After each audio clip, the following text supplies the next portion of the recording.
realidad o en el día a día, pues se dan cuenta de que no son las cosas tan fáciles, se meten en problemas y entonces todo se empieza a complicar, ¿no? Entonces, muchas de esas situaciones es con base al desconocimiento y a,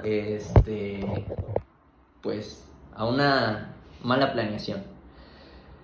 Entonces, me gustaría arrancar esta sesión preguntándole, para ustedes, ¿qué son las finanzas? No sé si igual pueden abrir su micrófono, porque aquí no para no estar saliéndome de la presentación, igual los escucho. Adelante, chicos, sin miedo. ¿Qué son las finanzas para ustedes? Aquí estamos entre compañeros, entre amigos. ¿Qué son las finanzas para ustedes mismos?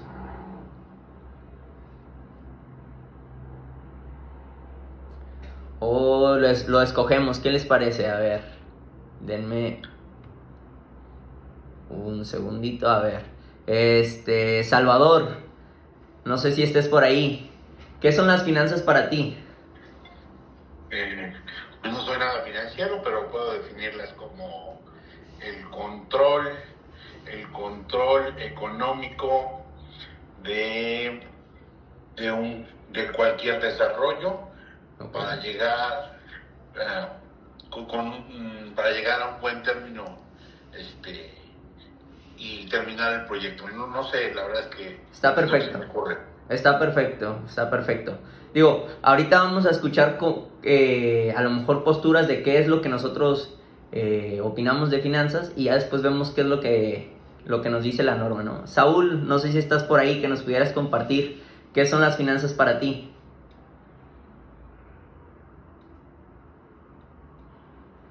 No sé si nos escuche Saúl o escogemos otro voluntario. Víctor, ¿estás por ahí? Charlie, adelante, ya vi que levantaste la mano.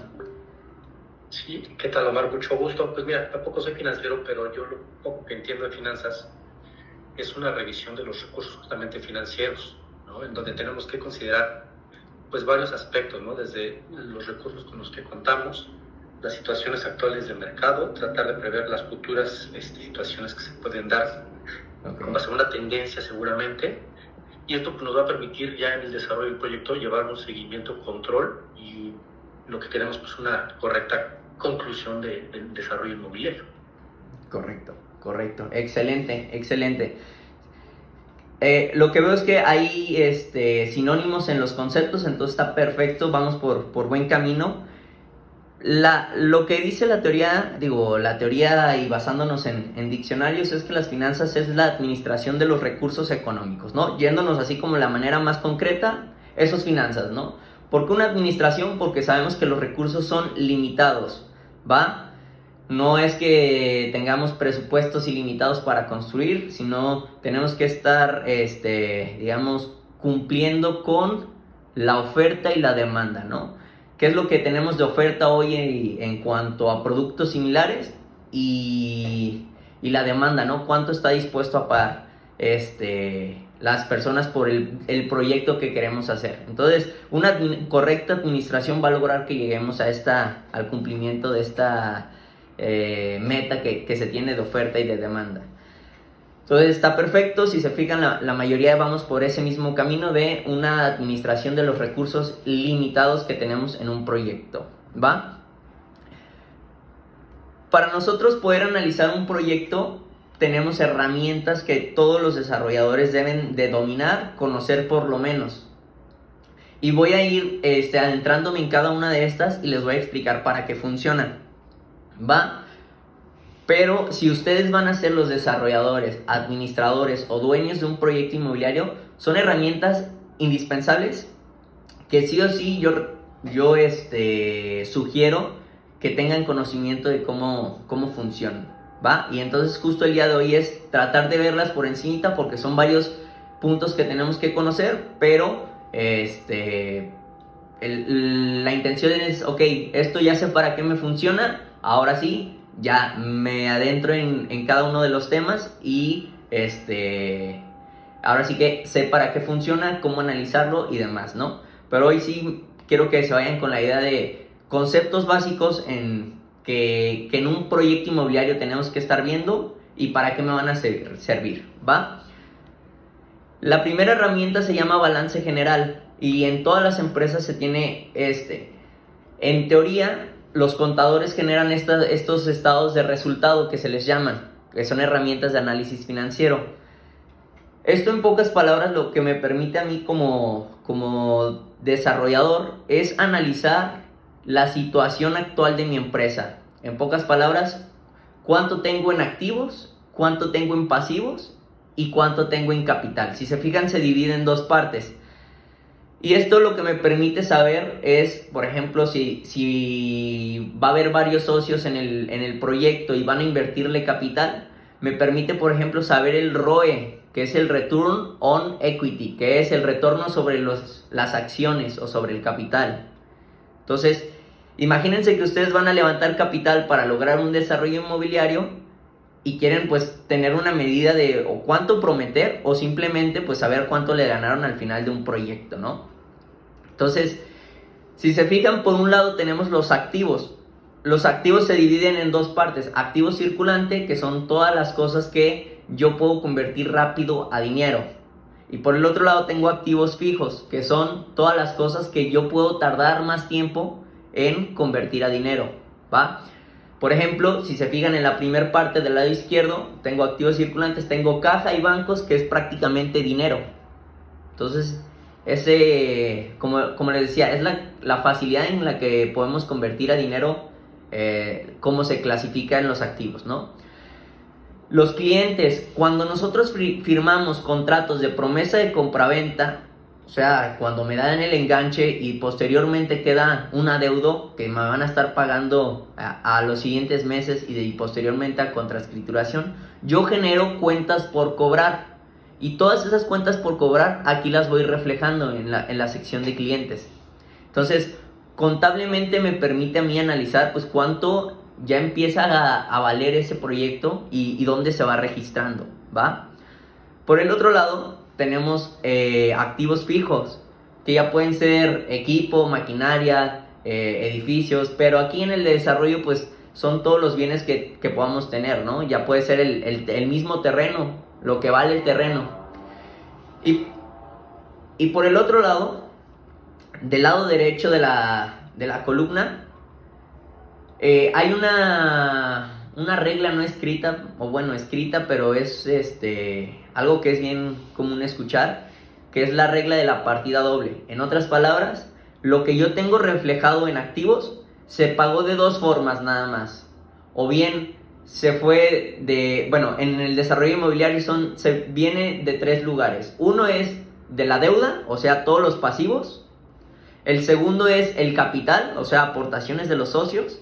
Y el tercero tenemos el factor preventas, pero lo tenemos, digamos, como ingresos como activos, ¿no? Pero es bien importante saber que los proyectos inmobiliarios se pueden lograr, o sea, van a poder ejecutarse ya sea porque los socios invirtieron, porque el pasivo, o sea, la deuda el crédito puente que solicité me lo otorgaron, o porque vendí en preventas con los planes de venta adecuados para lograr levantar el capital necesario para su ejecución. Entonces, esta información, como les decía, se utiliza en cualquier empresa, en cualquier negocio, pero hay que tropicalizarlo a nuestro giro, a lo que nos queremos enfocar, que es el desarrollo inmobiliario, ¿va? No sé si hasta aquí alguien tiene duda de para qué funciona esta herramienta, qué nos permite saber, ¿alguna duda sobre esta primera herramienta que estamos viendo?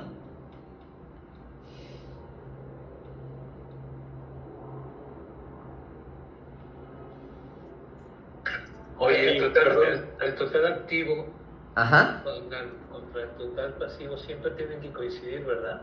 Es correcto. Una de las maneras para auditar que, así de manera muy rápida, de que está correcto el balance general, es que el total de activo me tiene que cuadrar con el total de pasivo y capital. Que es como una regla escrita, ahí sí. Me tiene que cuadrar y por eso es el mismo resultado, vaya. Perdón, ¿por qué tiene que cuadrar?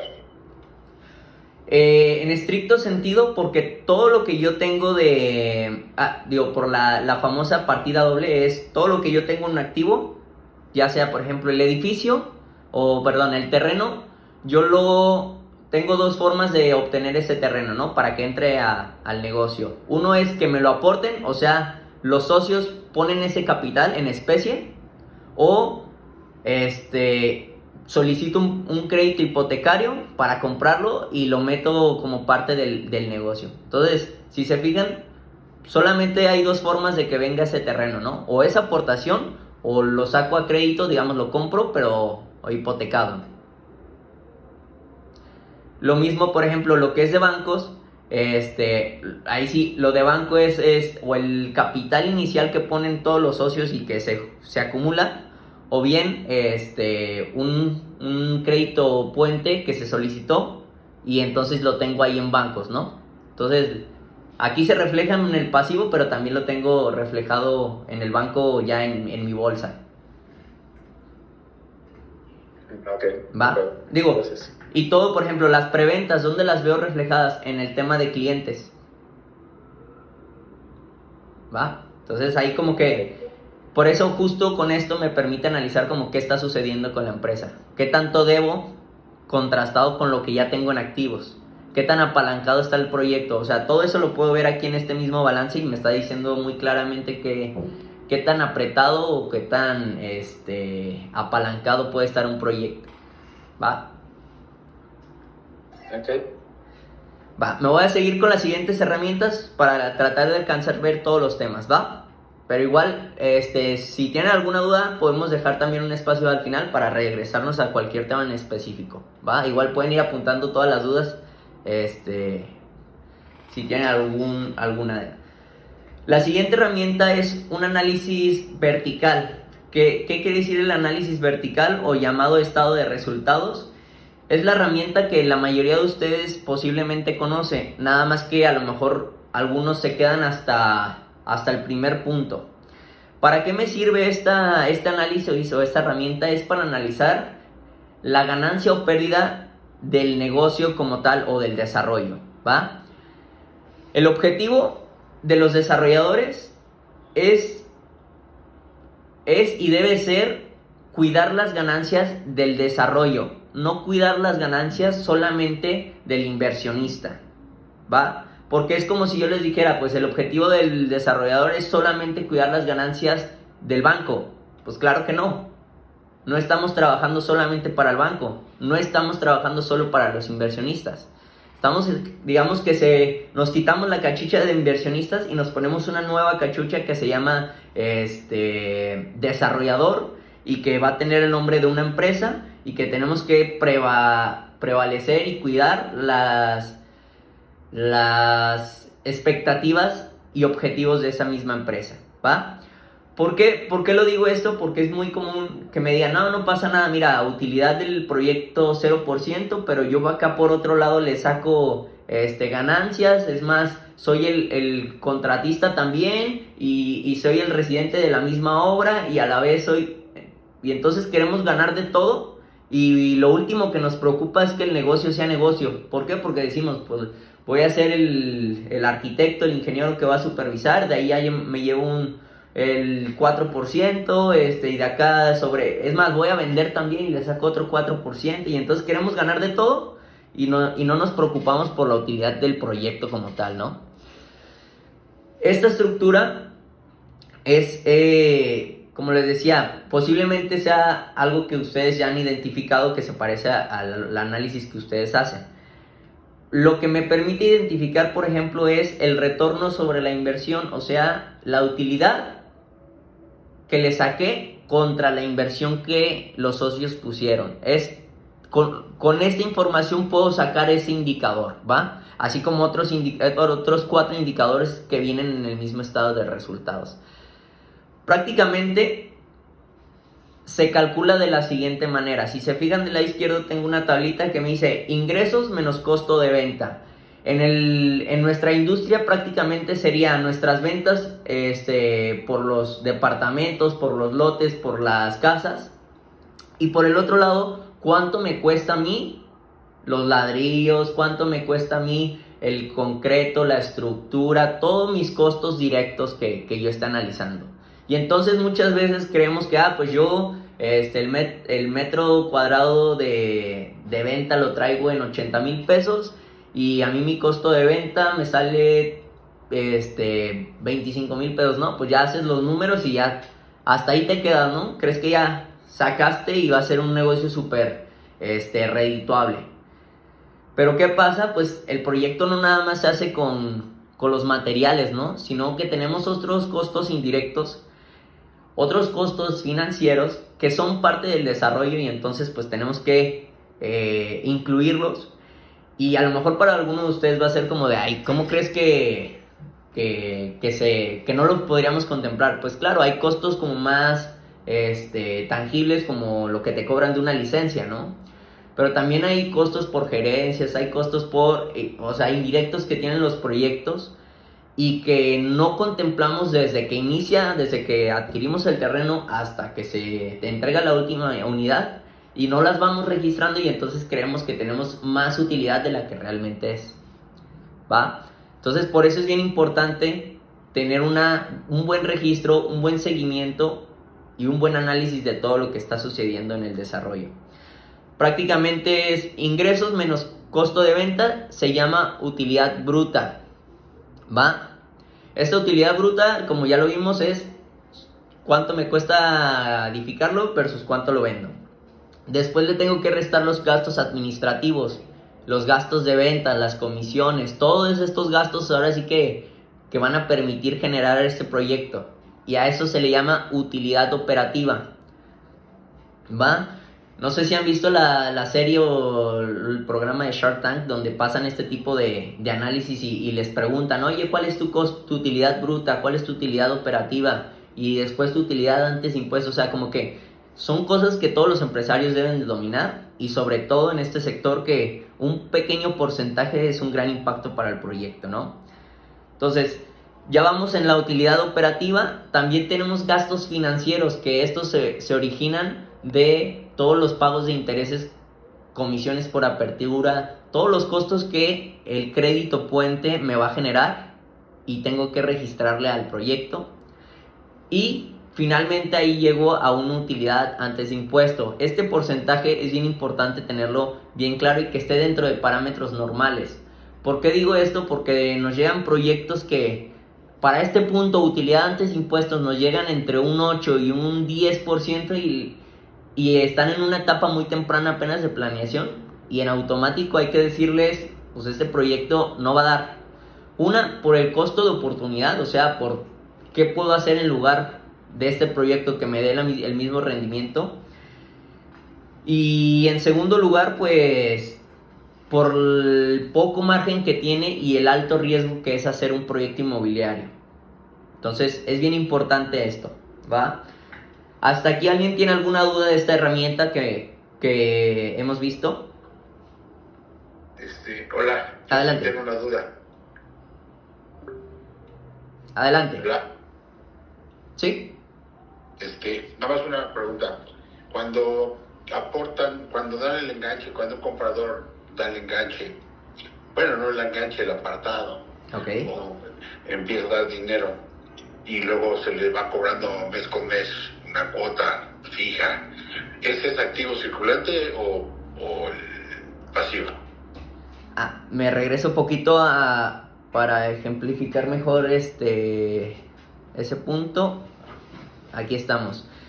El enganche que nos dan entra a bancos y se genera una cuenta por cobrar por el restante acá en la parte de clientes. Entonces entra como activo circulante, ¿va? Okay. Está en la primera sección. Ok. ¿Va? Sí, Tenemos, gracias. en el tema de pasivos no les expliqué, se me pasó, pero se divide por periodo de tiempo. Si se fijan acá es por la capacidad de convertir rápido dinero y en el pasivo es por el tiempo. Por ejemplo, mis proveedores, que son los que están en la hora, pues yo les tengo que pagar pues al corto plazo, menos de un año. Y a mis acreedores, por ejemplo, el crédito hipotecario, son más de un año. Entonces ya lo mando a un pasivo fijo a largo plazo.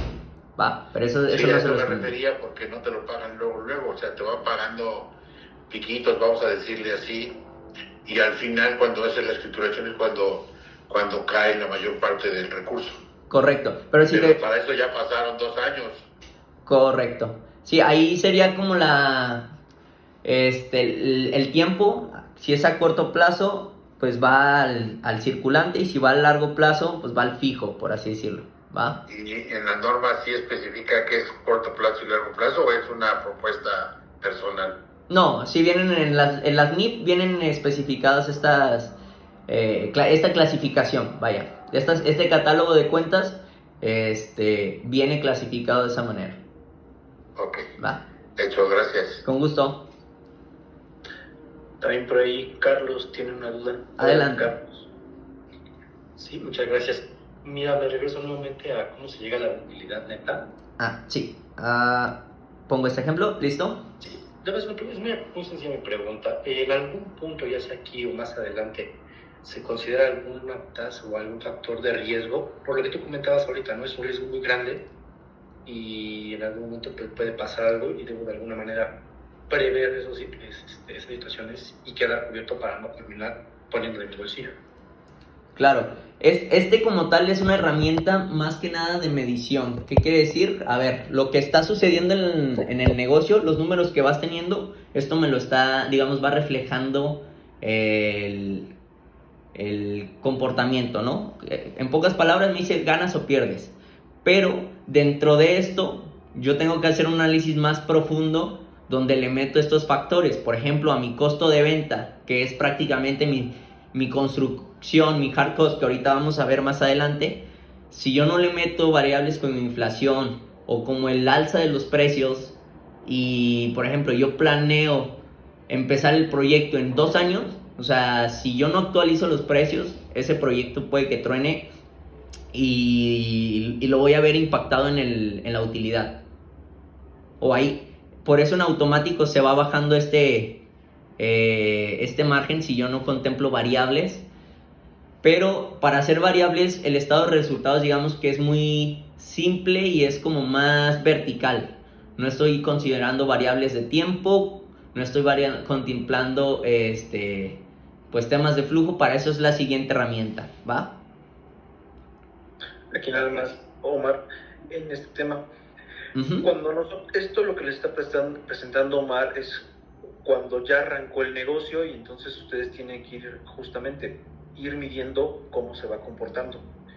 Lo que vamos a hacer nosotros la siguiente semana es hacer escenarios, generar escenarios o modelar en la plantilla de Excel, en los análisis financieros, justamente para ver esto. Oye, ¿qué pasa si me voy? Siempre tenemos que hacer 3 escenarios. El escenario piso es de ahí para abajo, no puedo más. El escenario intermedio, que sería el objetivo, y el lograble, que es el tope al que nosotros queremos llegar.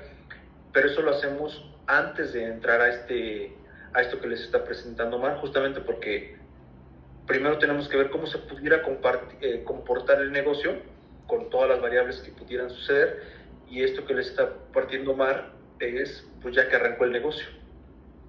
Correcto. ¿Vale?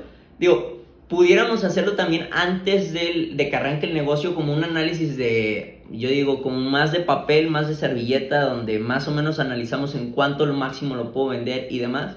Pero aquí no estoy contemplando, por ejemplo, el tema del crédito. Aquí, si se fijan, no entra. El tema del capital aquí no entra. Para eso es digamos, la siguiente herramienta que vamos a ver, que me permite entender más a profundidad de si el proyecto se va a poder lograr o no. Aquí prácticamente nomás yo gano o pierdo, no tanto si ya empezó o no empezó. Lo puedo utilizar la misma herramienta, pero no me está diciendo, por ejemplo, aquí, si yo voy a tener las fuentes de financiamiento suficientes para que se logre. Es por eso que, digamos que todos los proyectos tienen que tener los 3 análisis: mi balance general, mi estado de resultado, y la herramienta sería el flujo de efectivo. Yo creo que es la herramienta que hace que los proyectos o sean un éxito o sean un fracaso. ¿Por qué? Porque si yo hago un proyecto y no tengo un control del flujo de efectivo, es muy probable que ese proyecto vaya a fracasar. Porque no sé si en algún momento en mi línea de tiempo, en el periodo que estoy analizando, voy a tener alguna necesidad de recursos. Y si yo no utilicé esta herramienta de entrada, pues ya estoy haciéndolo mal, ¿no? Además, que es la herramienta que me permite medir el indicador que es el de los principales para evaluar si hacemos o no un proyecto inmobiliario, que es la tasa interna de retorno, ¿va? Esta tasa interna de retorno es, en otras palabras, si la ganancia real del proyecto combinando el factor tiempo y el factor inversión. Y entonces es por eso que es bien importante que si yo voy a ser un desarrollador, utilice de entrada el análisis desde el flujo de efectivo, ¿va? El flujo de efectivo se compone, aquí voy a poner unos ejemplos antes de entrar a detalle, porque como les decía, es de los más importantes. Hay que entender que tenemos flujos de efectivo que son únicos. Por ejemplo, yo contrato a alguien que me vende cierto material, le pago en ese momento y listo, se acaba mi participación con él, ¿no? Tengo, por ejemplo, flujo de efectivo como el de las preventas, que me van a hacer un enganche y posteriormente van a hacer mensualidades, digamos, iguales durante un periodo de tiempo, ¿no? Tengo, por ejemplo, flujo de efectivo donde va aumentando según a lo mejor un interés o bien o algún pago que tenga que estar haciendo que vaya aumentando con el tiempo y que si yo no pago, pues me va generando más y más costos, ¿no? Que se parece como al de los intereses. Y tengo la serie de pagos irregulares, que es prácticamente un flujo de pago que se parece más al de un desarrollo inmobiliario, donde un mes tengo picos altos donde vendí y después tengo otros meses donde gasté muchísimo y entonces ahí el flujo pues va fluctuando, ¿no? Aquí la meta es que desde que arranca el proyecto hasta que termina el proyecto nunca se quede sin flujo de efectivo, porque en el momento que el proyecto se queda sin flujo de efectivo, el proyecto se para y el proyecto empieza a incumplir los objetivos. Nos retrasamos con el calendario de obra, nos retrasamos con el calendario de entregas, con el plan de, digamos, los pagos a contraescrituración, con el régimen de condominio y empieza una serie de problemas que se van encadenando por el hecho de no tener el flujo de efectivo suficiente. Y entonces pues existen problemas que suceden más grandes y que me ha tocado ver en diferentes proyectos con desarrolladores también ya consolidados, y que digamos que se vuelve un chisme entre la comunidad de que sabemos que sucede, pero pues nadie dice nada, ¿no? Pero muchas veces el problema está desde ahí. Aquí les puse una referencia de cómo debe de estructurarse un flujo de efectivo para un desarrollo inmobiliario, ¿va? Esta foto de hecho la tomé de un libro porque de plano no he encontrado una referencia digamos en medios digitales que estructuraran así de clara esta información. De hecho este es del libro de Finanzas Inmobiliarias, por si quieren buscarlo, creo que está en Amazon. Pero nos habla de cómo debe de estar representándose el flujo de efectivo de un proyecto. Si se fijan, son 3 categorías. El flujo de operación. Este flujo de operación lo que nos dice es lo que tiene que ver con el proyecto. Si se fijan, tengo mis ventas, tengo mi costo de venta, que es prácticamente lo que me cuesta hacerlo, mi hard cost, mis gastos de operación, o sea, mi soft cost, gastos financieros, lo que me cuesta como tal el crédito puente que me vayan a hacer, depreciaciones, utilidades. Si se fijan, es prácticamente mi estado de resultado, pero aquí lo voy evaluando mes con mes, mes 1, mes 2, mes 3, mes 4 y así sucesivamente, ¿va? Por el otro lado tengo el flujo de inversión, que es, socios, ¿cuándo van a poner su capital? Ok, entonces voy reflejando en qué mes va a entrar. Digamos, si dijimos que cada uno desde el principio va a poner $1,000,000 de pesos, pues en el mes 0 quiero ver esos millones de pesos aportados, ¿va? oye, ¿sabes qué? Pues va a haber un socio que a la mitad del proyecto pues se le va a tener que repagar. Ok, entonces en el mes que vaya a salir ese pago, pues hay que ver el repago de ese capital, ¿va? Y finalmente tenemos el flujo de financiamiento, que son las disposiciones y amortizaciones de un crédito. O sea, desde qué momento el banco me va a financiar y posteriormente cada cuándo voy a estar haciéndole pago, ya sea interés o interés y capital. Y finalmente voy a tener mi flujo, ahora sí, del proyecto y mi flujo acumulado, ¿va? Mi flujo acumulado es el que yo tengo que analizar para que ahí nunca estén ceros. Posiblemente si no tengo inversionistas y no tengo financiamiento, va a haber un periodo en el que las preventas no lo puedan soportar. O sea, por la misma absorción que es las unidades que esté vendiendo, pues va a ser irreal que yo tenga ese flujo que necesito, ¿no? Y entonces ahí es donde a veces se atoran los proyectos.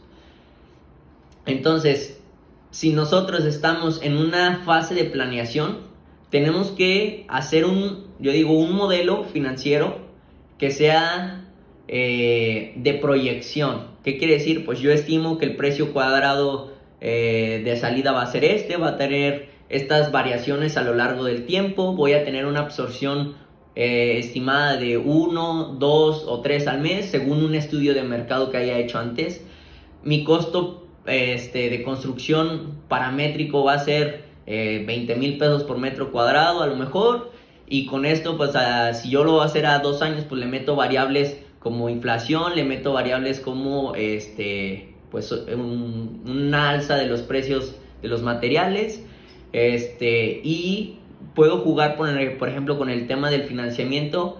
Si me lo van a dar a TIE más 5, TIE más 10, dependiendo quién seas en el tema inmobiliario, es la tasa que te dan. Entonces, pues ahí empiezas a ver cómo se comporta ese modelo, estresándolo o siendo más optimista, ¿no?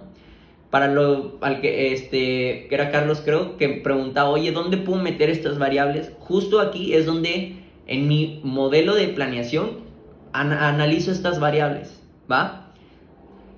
Y algo que es bien importante y que me gusta recalcar porque es un error que me ha tocado estar diagnosticando en algunos desarrolladores, es que hicieron el modelo, posiblemente le pagaron a alguien para que hiciera ese modelo y las variables dieran o sea, el estudio de mercado, metieron esas variables y todo, y el modelo dice, sí, hazlo, ¿no?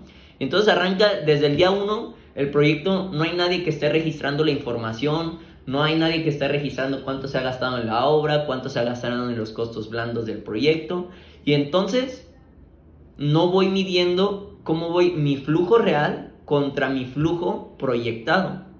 Y entonces esto origina que pues en el papel yo era alguien muy bueno, un desarrollador que la iba a hacer, y en la realidad, como ni siquiera estoy comparando, pues no sé qué decisiones tomar, ¿no? No sé si hasta aquí tengan alguna duda con el tema de flujo de efectivo. Sé que este puede ser uno de los puntos más importantes que hay que estar revisando, pero quisiera también tocar los otros temas. No sé si tengan alguna duda de este.